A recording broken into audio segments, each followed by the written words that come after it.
ఒక చిన్న గ్రామంలో పిన్నా అనే చిన్న కాకి ఉండేది. పిన్నాకు రాత్రిపూట నక్షత్రాలను చూడడం చాలా ఇష్టం. ప్రతి రాత్రి ఆమె చెట్టుపై కూర్చుని అందమైన కలలు కంటుంది. ఆ కలల్లో ఆమె నక్షత్రాలను తాకుతుంది. వాటితో మాట్లాడుతుంది. ఒకరోజు ఉదయం పిన్నా తన స్నేహితులను కలుసుకుంది. గుమ్మడి కుందేలు చిట్టి, కిటికిట సీసలు రంగు మరియు తెల్ల చిలుక పావు వచ్చారు. పిన్నా వారికి తన కలల గురించి చెప్పింది. నేను నక్షత్రాల నుంచి గుండెలు భూమికి తెస్తే ఎంత బాగుంటుంది అని చెప్పింది.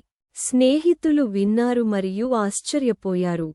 కానీ నక్షత్రాలు చాలా దూరంలో ఉన్నాయి అని చిట్టి అంది. మనం ఎలా అక్కడికి వెళ్తాం అని రంగు అడిగింది. పిన్నా కొంచెం బాధపడింది. కానీ ఆమె తన కలను వదులుకోలేదు. అప్పుడు పావు చిలుక ముందుకు వచ్చింది. మనం కలిసి ప్రయత్నిస్తే అసాధ్యం కూడా సాధ్యం అవుతుంది అని చెప్పింది.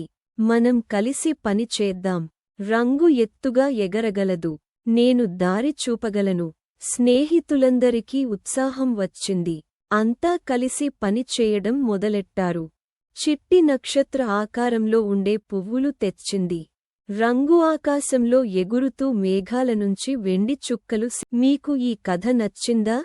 అయితే లైక్ చేయండి. మా ఛానల్ని